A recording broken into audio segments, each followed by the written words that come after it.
માનીય સાહેબશ્રી, આપ સાહેબશ્રીને જણાવું કે શિક્ષક BLO શ્રી જે કામ કરી રહ્યા છે એ રાત દિવસ કામ કરી રહ્યા છે, પોતાના પરિવારથી વિખૂટા રહીને કામ કરી રહ્યા છે અને જે પોતાના પરિવાર સાથે જે એમનો નાતો છે એવા ભૂલકાઓ એટલે કે બાળકો, વિદ્યાર્થીઓ સાથે કામ કરી રહ્યા હોય ત્યારે એમને પણ આજે પોતાના વર્ગની અંદર ન્યાય આપી શકતા નથી અને એ ન્યાયથી દૂર રહીને આ કામગીરી કરી રહ્યા છે. એટલે રાષ્ટ્રના નિર્માણ માટેની કામગીરી કરી રહ્યા છે. રાષ્ટ્રના નિર્માણ માટેની કામગીરી બાળકો પણ છે.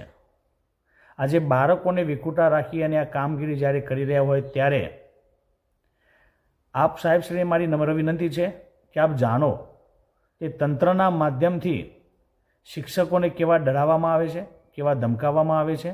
આજે 4 જીવ ગયા છે, એની સહાનુભૂતિ હોવી જોઈએ. 4 શિક્ષકના મોત થયા હોય ત્યારે એનું રિસર્ચ કરવું જોઈએ કે શા માટે એમના મોત થયા છે. આજે ટેકનિકલ પ્રોબ્લેમ એટલે કે તંત્રની બેદરકારી કહેવાય.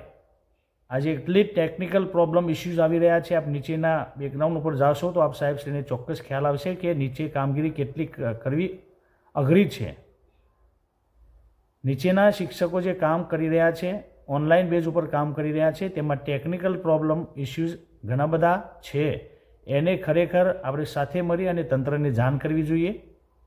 આપણા મંત્રીમંડળ દ્વારા કે સરકાર દ્વારા તંત્ર સાથે વાટાઘાટો કરી અને હવે આ કામગીરી આપ જે કહેવા માગો છો તે પ્રમાણે ઝડપી કેવી રીતે પૂરી કરી શકીએ. ફેબ્રુઆરી માસ સુધી આ કામગીરી પૂર્ણ કરવાની છે. જો આ જ પ્રમાણે કામગીરી ચાલશે તો અશક્ય વસ્તુ છે. એના માટે ડેટાબેઝ એન્ટ્રી કરવા માટે તજજ્ઞોની જરૂર પડશે.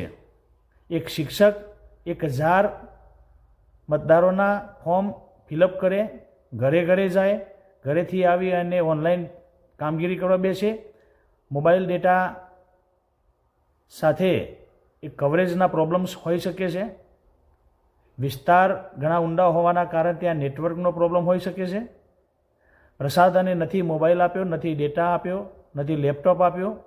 શિક્ષક પોતાના પ્રસાધનનો ઉપયોગ કરીને આ કામગીરી કરી રહ્યા હોય ત્યારે શિક્ષકને એક આશ્વાસન આપવું જોઈએ. આપના કાર્યકર્તાઓને સાથે રાખી અને આ કામ કેવી રીતે ઝડપી કરાવી શકાય એવું કંઈક વિચારવું જોઈએ અને આ પ્રમાણે શિક્ષકને મદદરૂપ બની અન્ય કેડર ઊભી કરી, અન્ય કોમ્પ્યુટર ઓપરેટર ઊભા કરી અને આ SIR જેવી કામગીરીને ઝડપથી પૂર્ણ કરવા માટે આજે શિક્ષક પણ આપણી સાથે ખભેથી ખભો મિલાવશે. પરંતુ એક હાથે આ કામ થઈ શકે તેવું શક્ય નથી. શિક્ષકને જ્યારે નોટિસ મળે છે, જ્યારે વોરંટ ઇસ્યુ થવાની વાત આવે છે, જ્યારે ધમકાવવાની વાત આવે છે ત્યારે શિક્ષક આજે 4 શિક્ષકોના મૃત્યુ થયા છે એની સહાનુભૂતિ સાથે આજે શિક્ષકો એક દુઃખની લાગણી વ્યક્ત કરી રહ્યા છે. શિક્ષક પોતાના પરિવાર સાથે રાત દિવસ મહેનત કરીને પોતાના પરિવારનો પણ સહકાર લે છે અને આ કામગીરી કરી રહ્યા છે. નાના ભૂલકાઓનું શિક્ષણ આપવાથી વંચિત રાખી અને આ કામગીરી કરી રહ્યા છે. આપ સાહેબશ્રી ચોક્કસ જાણવાનો પ્રયત્ન કરશો કે નીચે શાળાઓની અંદર કેવા પ્રકારની અત્યારે સ્થિતિ છે.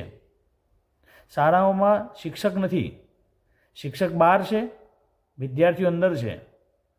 આજે એક શાળાની અંદર 3-4 BLO હોય ત્યારે એ શિક્ષણનું શું એ પણ આપણે ચિંતા કરવાની રહી. રાષ્ટ્રના નિર્માણ માટેની કામગીરી કરવા માટેની ના નથી, પરંતુ નાના ભૂલકાઓનું પણ એક રાષ્ટ્રનું નિર્માણનું કાર્ય છે, એને પણ આપણે જોવું જોઈએ. શિક્ષક એક કદાપી સાધારણ નથી. એ કોઈ પણ કાર્ય કરવા માટેની ક્ષમતા ધરાવે છે, પરંતુ જ્યારે એક બૂથ ઉપર 1000 બૂથ નાગરિકોનું મતદાન હોય ત્યારે આ ઓછા સમયની અંદર શક્ય નથી અને એક હાથે કરવું પણ શક્ય નથી. એટલા માટે આ ક્યાંક ને ક્યાંક વિલંબ આવી રહ્યો છે. તો આ વિલંબને દૂર કરવા માટે માન્ય મંત્રી સાહેબશ્રીને જે નિવેદન આપ્યું છે એ નિવેદન સાથે જો આ તમામ પ્રકારની ટેકનિકલ પ્રોબ્લેમોનો ઇસ્યુઝ જે છે એને દૂર કરવામાં આવે, અન્ય કેડર ઊભી કરવામાં આવે, અન્ય કાર્યકર્તા મિત્રોનો સહકાર લેવામાં આવે તો જ આ કામ શક્ય છે. બાકી આ કામ ઝડપથી પૂર્ણ થાય તેવું શક્ય નથી.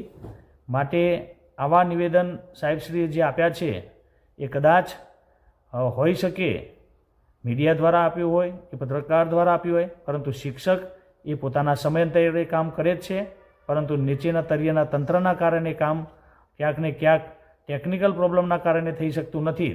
એનો વિચાર કરી આવતા સમયની અંદર આનું સોલ્યુશન આવે એવી અમારી વિનંતી છે. અસ્તુ. જય હિન્દ, જય ભારત.